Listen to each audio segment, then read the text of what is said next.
¿Qué tal? Buenas tardes.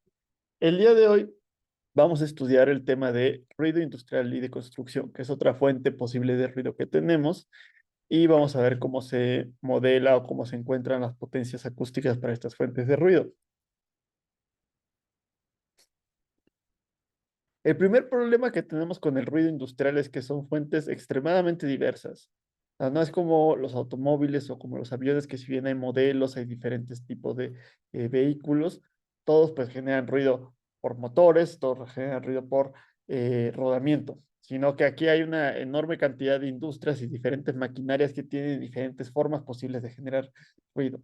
Entonces eso nos da un problema bastante grande, ¿no? Porque ¿cómo podemos encontrar un modelo para fuentes tan distintas entre sí?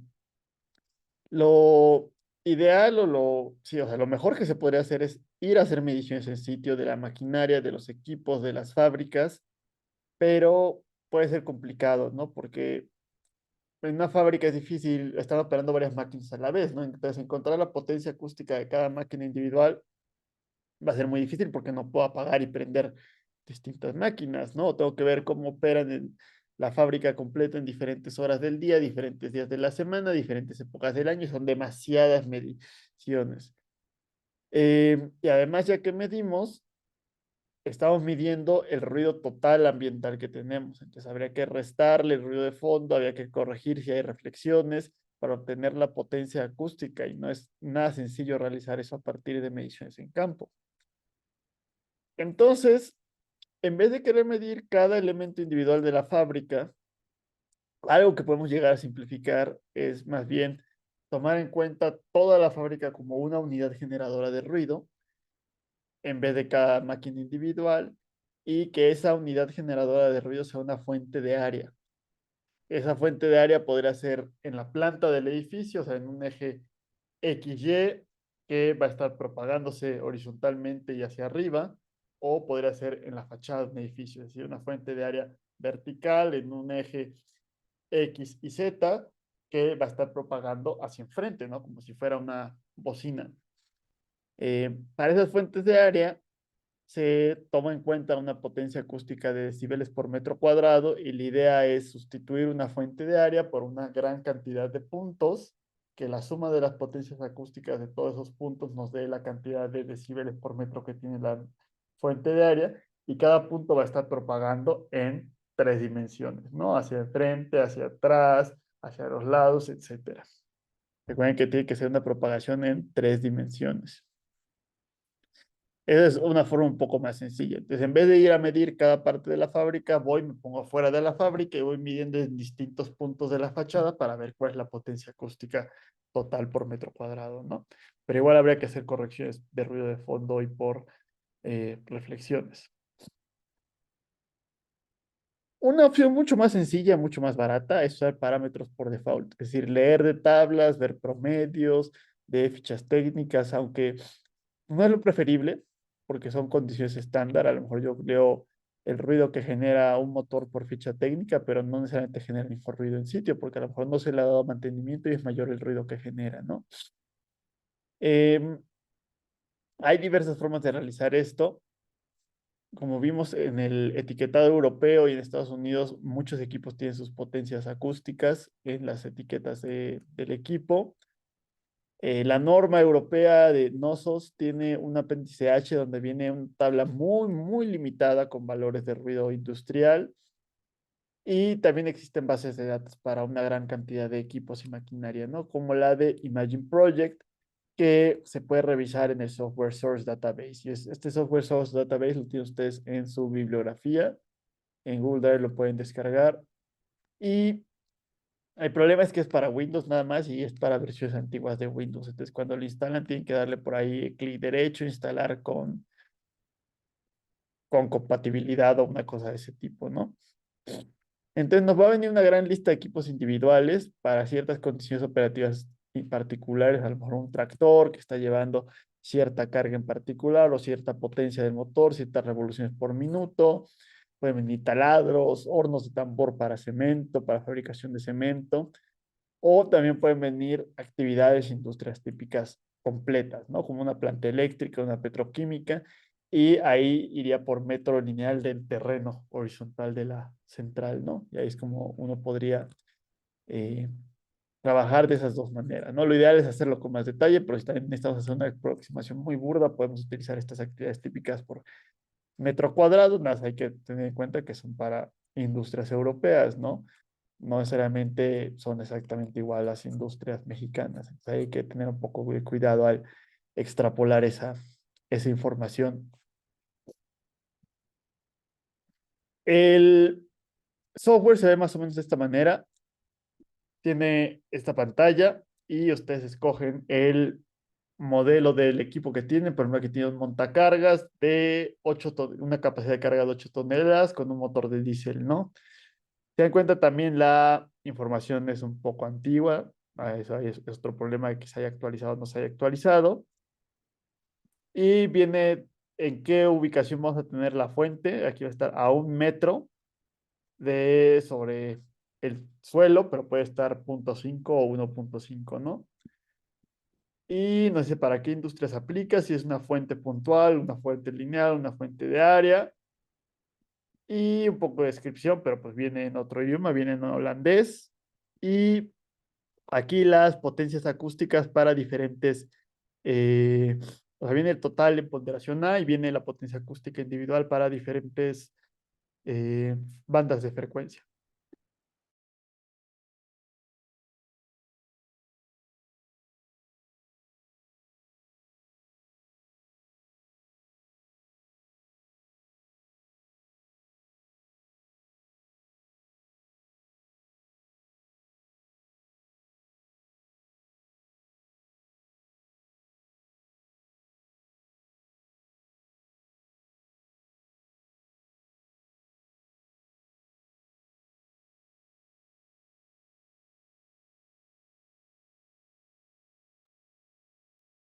Bueno, perdón.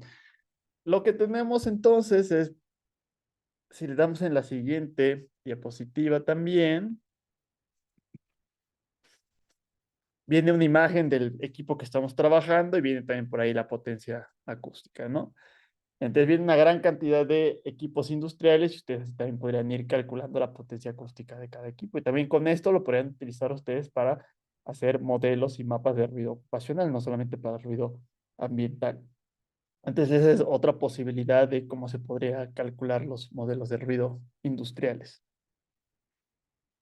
El problema que tienen estas fuentes es que nos están dando un valor equivalente y si yo quiero convertirlo al indicador europeo, necesito saber cuánto tiempo se está operando este equipo.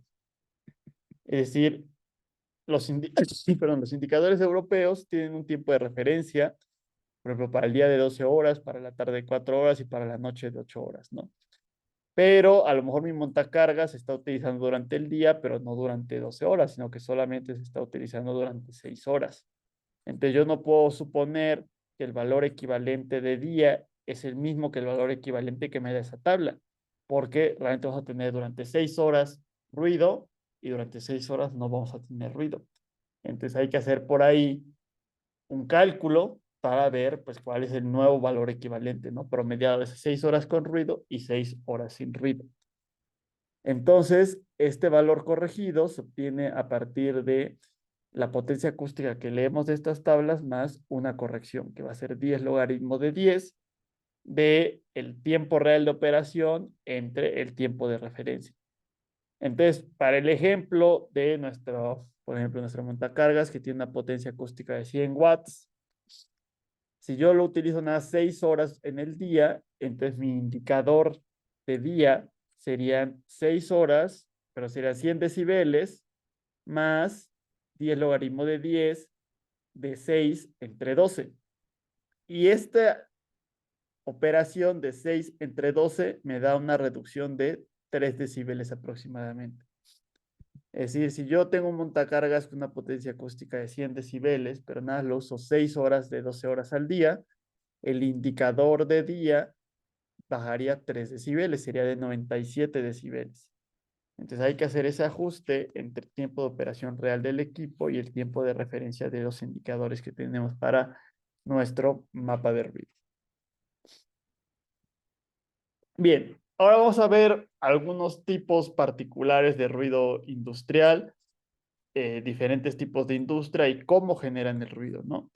Una fuente muy importante de ruido industrial es el ruido en puertos, obviamente en las ciudades costeras, porque también las actividades de los puertos son muy diversas, ¿no? Los puertos realmente son parques industriales donde hay una parte donde está la terminal como tal, que es lo que nosotros ubicamos más como el puerto, donde se mueven eh, los contenedores, donde hay bodegas, donde se apilan los contenedores, carga y descarga, y toda esa maquinaria, esas grúas están generando cierto ruido.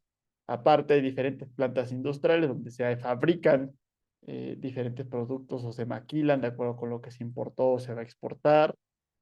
También va a haber maquinaria, sistemas de bombeo, plantas de generación de electricidad, plantas de emergencia, talleres para vehículos, para toda la maquinaria que se está utilizando, para eh, los trenes que hay también ahí en los puertos, para los barcos, etcétera, ¿no? Bueno, es lo que viene abajo en mantenimiento y reparación de embarcaciones. Y por lo general, por ejemplo, pensemos puertos como Salina Cruz, que exporta mucho petróleo. Llega el petróleo en vagones de tren y después se sube a las embarcaciones, ¿no? A los barcos petroleros. Entonces también hay patios de maniobras. O sea, por una parte, el ruido de em, ferroviarios cuando están en movimiento los trenes, están en las estaciones de trenes, pero en los patios de maniobras eso se toma como ruido industrial. También las embarcaciones cuando están atracadas, que es algo muy, muy contaminante, muy poco sustentable, es que siguen operando, siguen quemando combustóleo en sus motores de diésel, aunque estén atracadas y tengan cerca una fuente de electricidad. Entonces también esa es otra fuente de ruido. Y pues aparte hay toda una parte administrativa y operativa del puerto, ¿no? Y hay mucho tránsito, hay mucho movimiento de vehículos. Pues todo eso está generando diversas fuentes de ruido. Y como hay ciudades donde una gran parte de la ciudad vive de ese puerto y cubre una gran zona lineal a lo largo de la costa, donde hay casas, donde hay barrios atrás de eso, pues va a ser una parte muy importante de ruido y también de contaminación de partículas aéreas. Entonces, para dar un ejemplo, tenemos aquí una imagen del puerto de Hamburgo, que es uno de los puertos, Hamburgo en Alemania, en el norte de Alemania, que es uno de los puertos más grandes del planeta.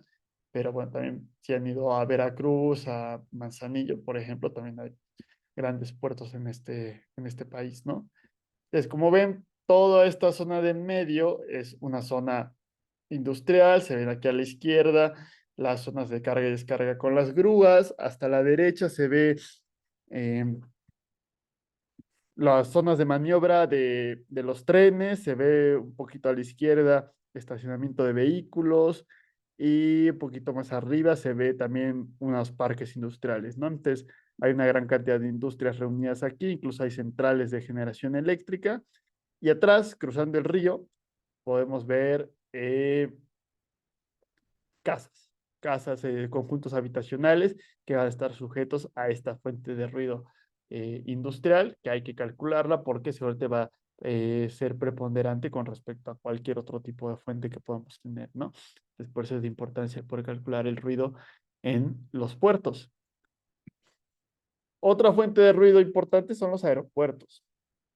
Es decir, el ruido desde que de aviación se toma en cuenta cuando se libera el freno del avión, cuando el avión ya está en la pista de despegue y se libera el freno y empiezan a funcionar los motores para despegar. Cuando el avión se está moviendo en tierra con su propia propulsión se llama un movimiento de taxi o puede estar también remolcado, pero ese es movimiento industrial, no es ruido de aviación.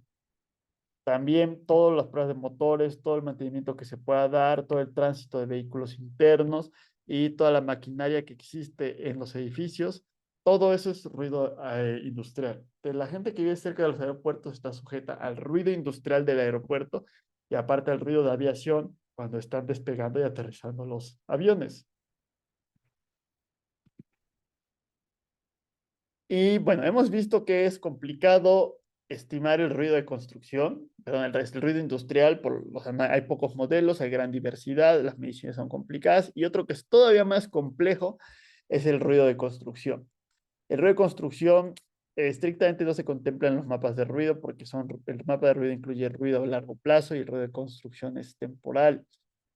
Pero, y por eso también como se asume que es temporal, se ignora ligeramente, ¿no? Dentro de, eh, o sea, dice, va a ser nada hace un rato, te aguantas y ya después acaba. Pero hay zonas que están en desarrollo durante muchos años y décadas. Imaginen ustedes en el Nuevo Polanco, donde se ha estado construyendo, construyendo y construyendo durante 10, 15 años. La gente que vive ahí es la fuente principal de ruido que está teniendo. O sea, constantemente están escuchando construcción, construcción, construcción. Y de acuerdo con las normas europeas, pues no se pondría ese ruido de construcción porque es temporal, ¿no? Pero eso es la que puede ser una de las fuentes de ruido más molestas que existe, porque tiene componentes tonales, impulsivos, y es muy complicado de controlar. O sea, imagínense taladros, cortadoras, fresadoras, martillos, sonidos metálicos, soldaduras, etcétera, etcétera, y es muy, muy, muy, muy molesto, ¿no? Entonces existen barreras de ruido que les voy a mandar una liga y unas fichas técnicas para que vean más o menos qué es lo que se puede hacer. Existen ciertos tipos de construcción que generan menos ruido que otros, como por ejemplo para la construcción de servicios urbanos subterráneos. Una opción es hacer una zanja, es decir, construir, o sea, excavar para meter las tuberías, y la otra opción es hacer las tecnologías trenchless o tecnologías sin zanjado. Y en general las tecnologías trenchless generan menos ruido que la construcción convencional. Vamos a hablar más adelante un poco de cómo mitigarlo, pero hay que tener mucho cuidado con los horarios de operación, cuidar si hay dos actividades muy ruidosas, no realizarlas al mismo tiempo y limitar la duración de los eventos, ¿no? Y una gran parte de eso, como el ruido es subjetivo y esa percepción psicológica puede cambiar hacia algo positivo o negativo. Si hay malas relaciones entre los constructores y los vecinos, puede haber una percepción de más de 5 decibeles, o 5 decibeles arriba de lo que realmente hay, que es muchísimo, casi 4 veces el nivel sonoro. Y si hay buenas relaciones, puede haber una percepción de 5 decibeles menos. Entonces, si las personas sienten que les están construyendo, es una zona residencial unifamiliar y le están construyendo un multifamiliar, la gente va a estar en contra de eso y siente 5 decibeles más, ¿no? Si es a lo mejor, no sé, un paso a desnivel que va a resolver el tráfico de la zona y la gente está de acuerdo con eso, a lo mejor, como están de acuerdo, son 5 decibeles menos, ¿no? Pero por lo general, uno de los impactos fuertes de la construcción es un impacto social negativo, ¿no? Porque se suelen hacer en contra de la voluntad de las personas. La mayoría de las obras de la construcción, sobre todo las obras de transporte, carreteras, aeropuertos, vías férreas, etcétera, ¿no? Entonces hay que tener ahí mucho cuidado con esas relaciones que existen y la participación de la comunidad y las partes afectadas. Entonces ya hablamos por ahí de algunos formas de generar ruido en la construcción. Otra fuente muy importante, muy molesta, son los martillos neumáticos que rompen el concreto, estas cosas que vibran y como que van pegando, pegando para romper el concreto, que afectan mucho. Vamos a hablar más adelante del control de vibraciones y cómo es importante en la industria. Y para la salud humana también las vibraciones son muy malas. De la gente que trabaja con los martillos neumáticos, tiene mucho mejor sueldo que otros trabajadores de la construcción, pero te acabas deshaciendo la espalda, ¿no? Y todos los huesos a los 40 años, pues ya, o sea, no puedes trabajar adecuadamente. Hay también excavaciones y explosiones, sobre todo para hacer túneles, se hacen muchas explosiones. El bombeo también, hay una cosa que se llama el bombeo de achique para bajar el nivel de aguas freáticas para poder construir cimentaciones. Es un desperdicio de agua y también es un ruido constante. Y muchas de las obras de la construcción es mover tierra de un lado a otro, ¿no? O sea, terraplenes, generar un cerrito o excavar y hacer taludes para quitar tierra de un punto a otro, ¿no? Entonces, en los tractores, eh, estas retroexcavadoras, etcétera, todos están hechos para mover tierra de un lado a otro y se llama movimiento de tierra. O sea, los ingenieros civiles llevan incluso una materia que se llama movimiento de tierras, ¿no? Entonces, también esos vehículos, todos los vehículos de la construcción generan ruido, un ruido considerable y hay que tomar en cuenta también, o sea, hay las fichas técnicas y los catálogos tienen las potencias acústicas de estos vehículos, ¿no? Y otro tipo de ruido muy parecido al de la construcción, pero a niveles mucho más fuertes, es el ruido de minería.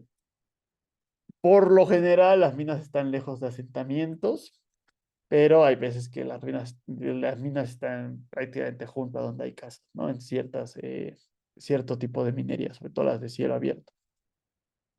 En ese caso es casi imposible, o sea, no hay muy pocas formas a tan gran escala, niveles tan fuertes el ruido de minería que no hay forma de controlarlo y de limitarlo para cumplir con las normatividades. En países como en Australia, las mineras se ven obligadas a comprar las casas de las personas y las personas pues se van a vivir a un lugar un poco más lejano y se crea una zona de amortiguación.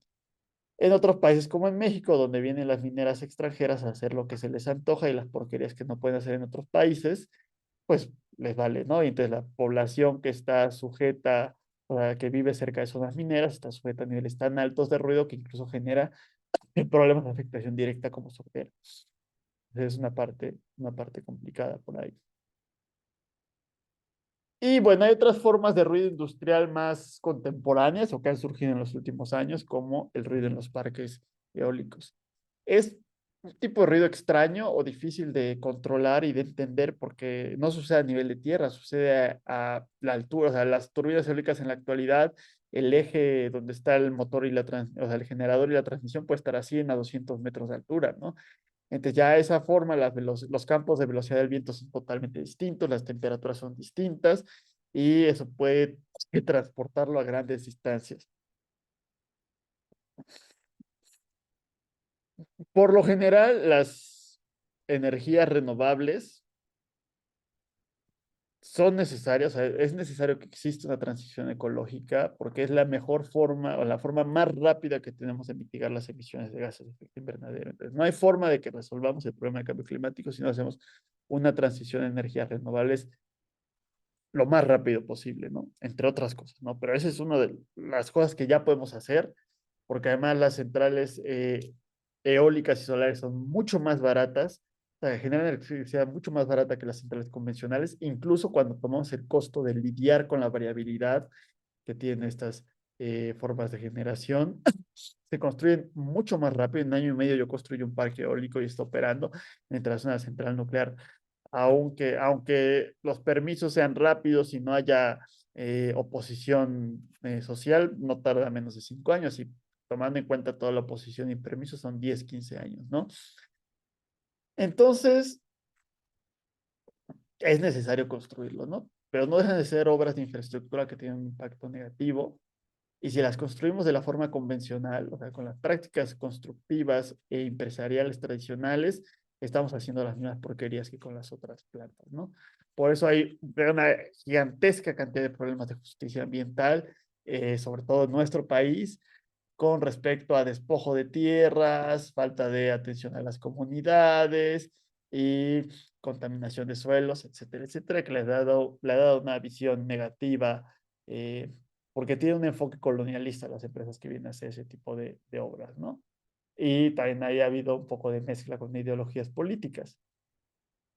Pero claro, o sea, no crean ustedes que es algo inherente a los proyectos de energía renovable, o sea, o sea, que son las centrales eólicas en la Rumorosa las que están acabando con las comunidades rurales y ejidatarios del país, ¿no? O sea, cualquier central, las centrales eléctricas tradicionalmente se han construido con esas malas prácticas, ¿no? Y si no, para eso vean la central termoeléctrica que tenía décadas paradas en Morelos, se acaba de terminar de construir en contra de los pobladores cercanos y hubo por ahí un par de activistas muertos y también las presas que se acaban de construir en estos últimos par de años, ¿no? En esta administración actual, con las mismas prácticas malas. Entonces, es algo que así es como se ha hecho negocio energético tradicionalmente, pero por eso también se han diseñado sistemas de sustentabilidad social para mitigar esos impactos que tienen las plantas de energía renovables. Entonces ya hay indicadores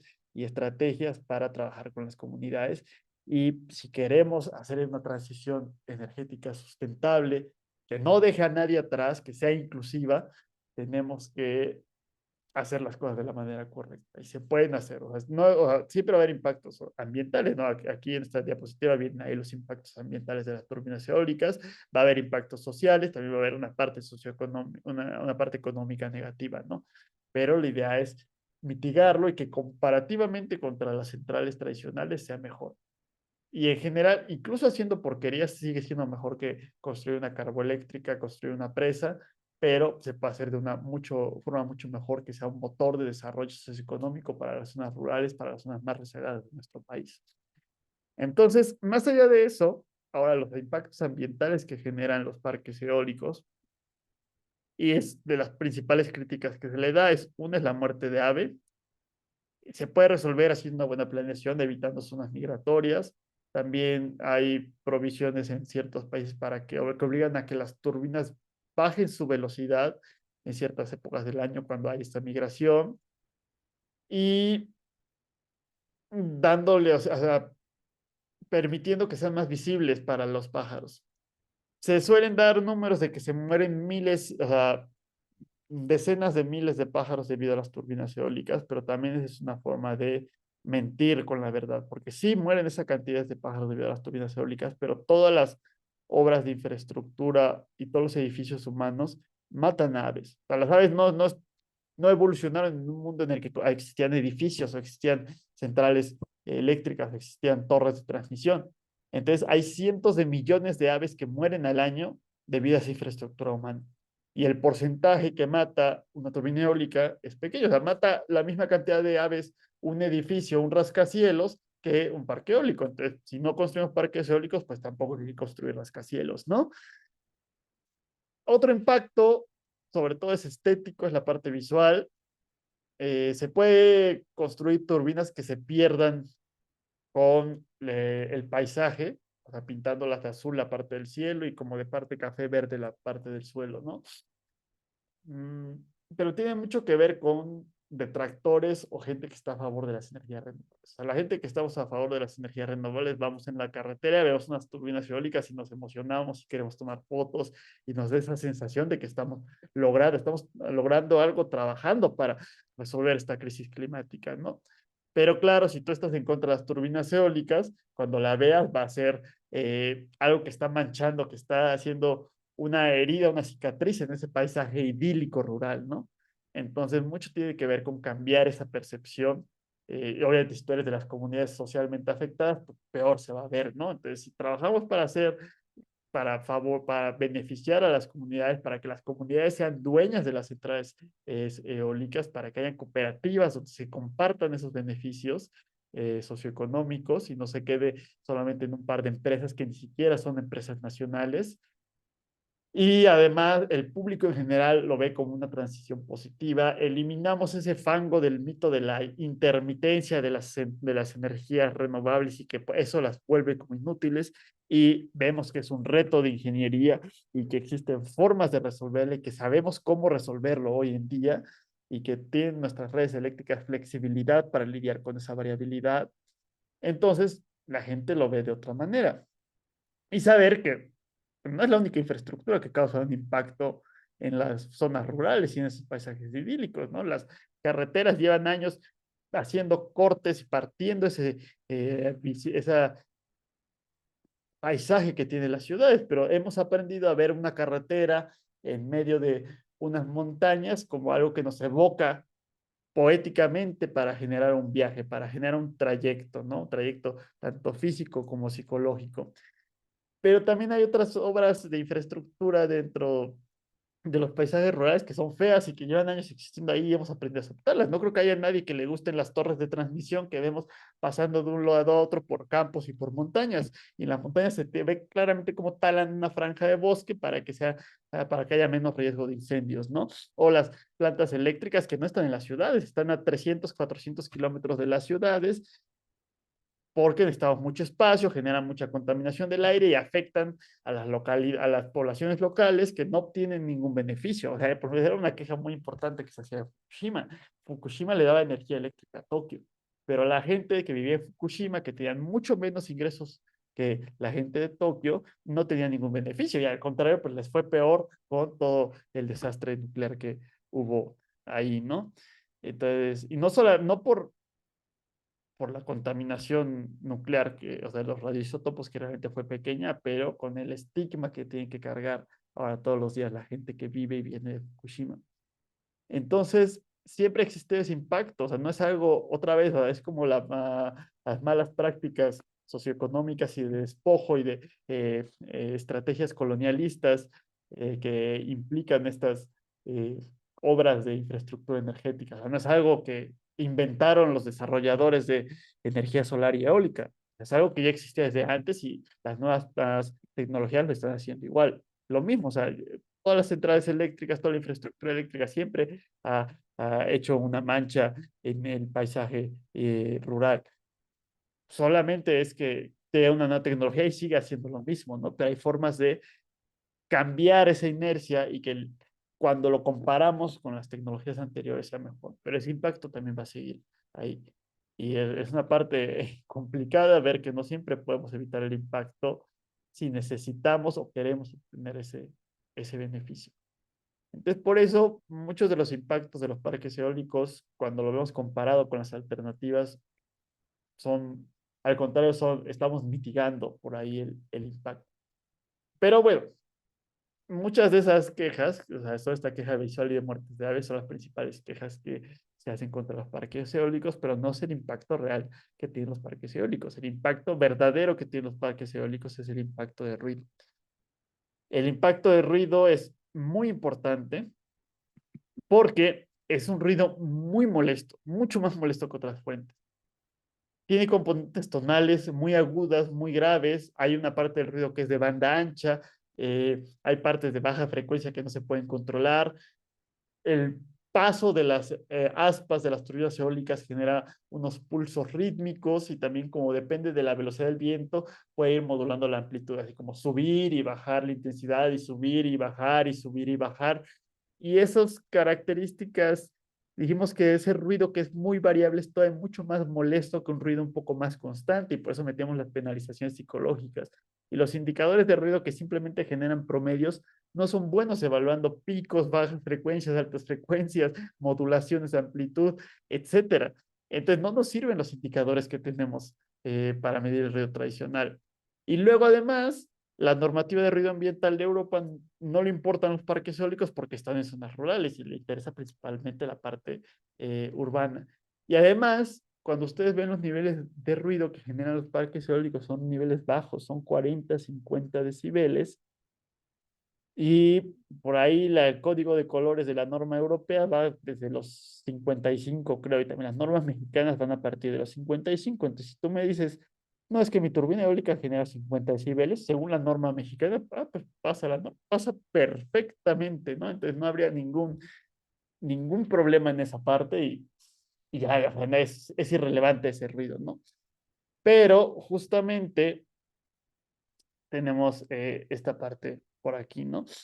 Que se ha hecho estudios sociales, encuestas que se le pregunta a las personas de cuál es el nivel de ruido y qué porcentaje de la población está expuesta, porque somos personas diversas donde hay que hacer análisis estadísticos. No quiere decir que a partir de cierto nivel todo mundo esté molesto. Hay gente que puede dormir cuando hay ruido, muchísimo ruido, y hay gente que con que pase el croar de una rana ya se está despertando, ¿no?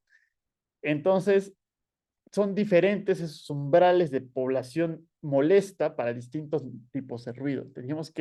Ya dijimos con anterior que el ruido menos molesto de transporte es el ruido ferroviario, el más molesto es el ruido de aviación. Entonces, el 10% de la población está molesta con 54 decibeles de ruido de aviación, pero para que esté molesta esa población tiene que haber 62 decibeles de ruido vehicular y para que solamente el 10% esté molesto son 70 decibeles de ruido ferroviario. Pero el 10% de la población está molesta con 36 decibeles de ruido de turbinas eólicas, por todas esas características tan diversas y porque también tenemos décadas y décadas y generaciones adaptados a esto. O sea, lo vemos como algo normal, lo vemos como algo parte del ambiente sonoro de la ciudad y hasta lo acabamos romantizando, ya no hay una parte de esa es parte de lo cultural o de que estamos acostumbrados y, pues es ruidoso aquí, es normal, ¿no? No porque sea normal deja de ser malo. Entonces, como esto es nuevo, no nos hemos acostumbrado a eso, pero tampoco quiere decir que, espérese que se acostumbre la gente al ruido y ya no es un problema, ¿no? O sea, tenemos que mitigarlo antes de eso. Entonces, eso es algo complicado de que son umbrales mucho más bajos y no están, son umbrales que no tienen que ver con los otros tipos de ruido que se toman en cuenta en las normas, están en zonas rurales y, como dijimos, están ruido muy elevado que puede transportarse fácilmente. Y aparte también son muchas fuentes distintas de ruido que tenemos por ahí. Las potencias acústicas no tiene tanto sentido dar la potencia acústica aquí en el nivel del eje, que es donde se genera la mayor parte del ruido. Por lo general, el fabricante me dice a 10 metros sobre el suelo cuál es el ruido que se está, cuál es el nivel de presión acústica que se tiene. Y ya con eso yo puedo utilizar mis fórmulas de propagación de manera horizontal, que es como se suelen hacer los mapas de ruido. O sea, nos interesa el nivel de ruido aquí abajo, no tanto arriba. Pero también con eso estamos ignorando un poco ese movimiento que puede haber por altas velocidades del viento aquí, ¿no? Y que puede haber una refracción, una curvatura del ruido. Pero bueno, son modelos simplificados, ¿no? No es lo ideal, pero con algo se tiene que trabajar.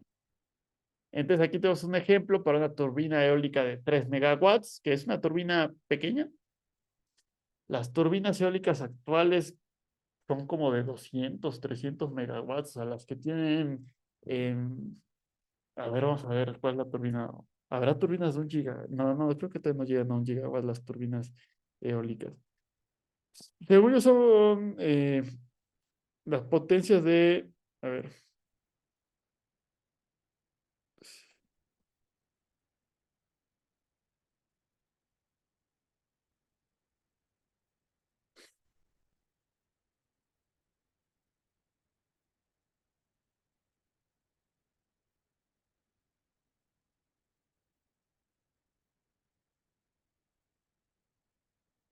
vamos a ver.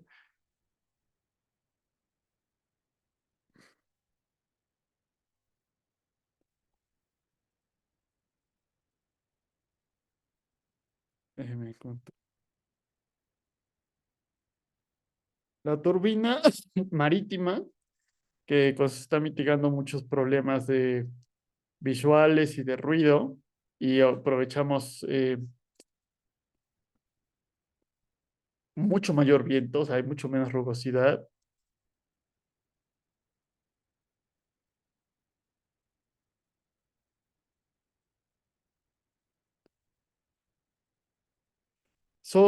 No, así más o menos es el tamaño de una turbina. Las turbinas eólicas marinas más grandes tienen unos 15 megawatts. Entonces, para una turbina terrestre debe ser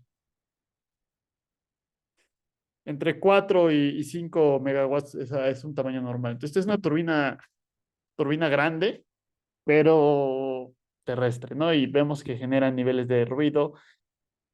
Donde se ubica la turbina, donde está el mástil de la turbina, por así decirlo, a 10 metros, pues nos genera niveles de 100, 104, 106, 107, que dependen de la velocidad del viento, ¿no? Y dependen de la banda de octavo, y con eso uno podría hacer la propagación del ruido de la turbina eólica. Pero lo interesante del ruido de las turbinas eólicas es que por una parte depende de la velocidad del viento, a mayores velocidades hay más ruido de turbina eólica, pero también el ruido de fondo depende de la velocidad del viento. Es decir, entre más viento hay, más se mueven los árboles, más se mueven los árboles, el propio viento genera cierto ruido, etcétera, ¿no? Entonces, eh, como en la norma mexicana, lo que nos interesa es el nivel efectivo de la fuente, ¿no? O sea, la resta de la fuente menos el ruido de fondo.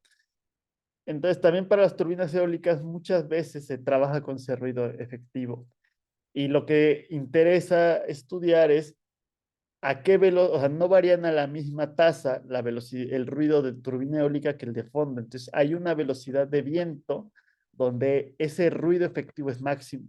Abajo de esa velocidad, el ruido efectivo disminuye, llega al máximo en la velocidad crítica y después a mayores velocidades también disminuye. Y donde es mayor esa diferencia nos interesa porque es donde más se van a escuchar las turbinas eólicas. Entonces, los estándares que se están empezando a crear pueden establecer niveles máximos absolutos como 45 decibeles o hablar de niveles relativos. Es decir, la turbina no puede generar más de 5 decibeles sobre el nivel de ruido de fondo. Y también en muchos países se están estableciendo provisiones para alejar a las turbinas eólicas de los centros de población y las construcciones. Entonces nos dicen muchas normas que tienen que estar entre 300 y 1000 metros de el receptor más cercano, o lo que están haciendo en muchos países europeos y en Asia y están empezando en Estados Unidos es ponerlas en el mar, ¿no? Que sean flotantes, bueno, actualmente son ancladas al fondo marino, ¿no? Y ahí hay mucho, hay otro tipo de impactos asociados a la construcción de estructuras en el fondo marino.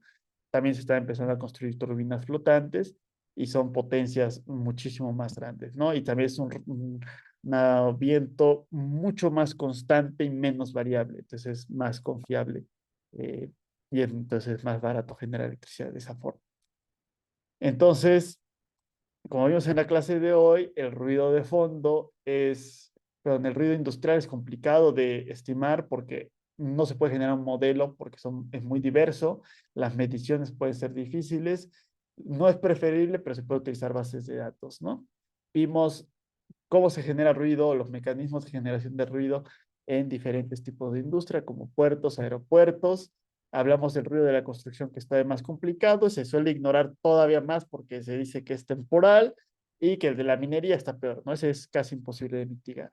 Y hablamos de tipo de ruido emergente que es el ruido eólico, que si necesitamos hacer esta transición energética para resolver o como una de las tantas herramientas que necesitamos para resolver el problema de la crisis climática, pues también necesitamos ver cómo mitigar los otros impactos, porque no puede ser posible que eliminemos el problema del cambio climático, pero nos traigamos otra lista gigantesca de impactos.